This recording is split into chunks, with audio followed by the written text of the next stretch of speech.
T20 ప్రపంచ cup 2024 ఫైనల్లో దక్షిణాఫ్రికాపై team India అద్భుత విజయాన్ని నమోదు చేసి కప్ను సొంతం చేసుకుంది. ఇక T20 ప్రపంచ కప్ టోర్నీ ముగియడంతో రాహుల్ ద్రావిడ్ కోచ్ బాధ్యతల నుండి తప్పుకున్నాడు. అదే సమయంలో దిగ్గజ క్రికెటర్లు రోహిత్ శర్మ అలానే విరాట్ కోహ్లీ T20 క్రికెట్కు రిటైర్మెంట్ ఇస్తున్నట్టు ప్రకటించారు. T20 ప్రపంచ కప్ 2024లో దాదాపు ఓడిపోయే మ్యాచ్ నుండి టీమిండియా గెలుపు తీరాలకు చేరడంపై క్రికెట్ దిగ్గజాలు ఏమన్నారో ఇప్పుడు చూద్దాం. ముందుగా సచిన్ టెండూల్కర్ విషయానికి వస్తే టీమిండియా గెలిచే ప్రతి ప్రపంచ కప్ ప్రతి ఒక్కరికి ప్రేరణగా నిలుస్తుంది. ఇప్పటికీ టీమిండియా 4 ప్రపంచ కప్లలో గెలిచింది. ఇండియా గెలిచే ప్రతి ప్రపంచ కప్ కూడా లక్షల మంది యువ క్రికెటర్లకు స్ఫూర్తిగా ఉండిపోతుంది. వెస్టిండీస్లో జరిగిన ఒక అద్భుతాన్ని మీకు చెప్పదలుచుకున్నాను. 2007 వన్డే ప్రపంచ కప్లో మేము గ్రూప్ స్టేజ్లోనే నిష్క్రమించాం. ఇప్పుడు అదే వెస్టిండీస్లో ఇండియా ప్రపంచ కప్ను సాధించింది.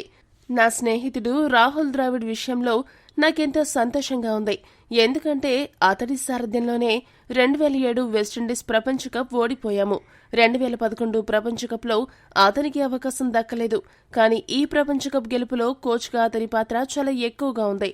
అదే సమయంలో రోహిత్ శర్మ కెప్టెన్గా మరోసారి సత్తా చాటాడు. ఇక కోహ్లీ తానెందుకు బిగ్ మ్యాచ్ ప్లేయరో అనే విషయాన్ని నిరూపించాడు.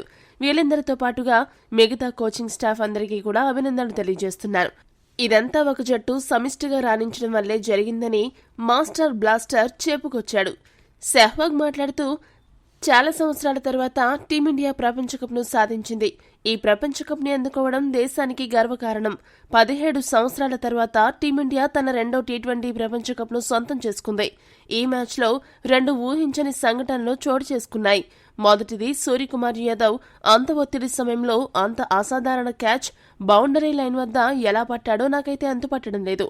అదే సమయంలో 2007లో రాహుల్ ద్రవిడ్ కెప్టెన్సీలో ఇండియా గ్రూప్ స్టేజ్లోనే నిష్క్రమించింది. అయితే ఇన్నేళ్ల తర్వాత మళ్లీ రాహుల్ ద్రవిడ్ కోచ్గా అదే స్టేడియంలో టీమిండియా కప్ను గెలుచుకోవడాన్ని అసలు నమ్మలేకపోతున్నాను. ఇదంతా ఒక కలలాగా ఉందని ప్రశంసలు కురిపించాడు. భారత మాజీ ఆటగాడు గౌతమ్ గంభీర్ మాట్లాడుతూ, Bumrah, Pandya, Harshdeep Singh bowling, Suryakumar Yadav sensational catch, ఇలా ఒక్కటేమిటి ఎన్నో మధురానుభూతులను ఈ ఫైనల్ మ్యాచ్ మిగిల్చింది.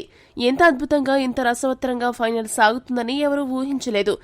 దాదాపు ఓడిపోయే మ్యాచ్లో టీమిండియా ఆటగాళ్లు ఎక్కడా ఆత్మస్థైర్యాన్ని కోల్పోకుండా విజయాన్ని అందుకున్నారు. రాహుల్ ద్రవిడ్ కోచింగ్ కూడా ఈ విషయంలో కీలక పాత్ర పోషించింది. ఎంత గొప్ప విజయం సాధించిన జట్టులో అందరికీ ధన్యవాదాలని పేర్కొన్నాడు. పాకిస్తాన్ మాజీ ఆటగాడు షోయబ్ అఖ్తర్ మాట్లాడుతూ, అసలు ఈ మ్యాచ్లో భారత జట్టు గెలుస్తుందని నేనైతే అనుకోలేదు.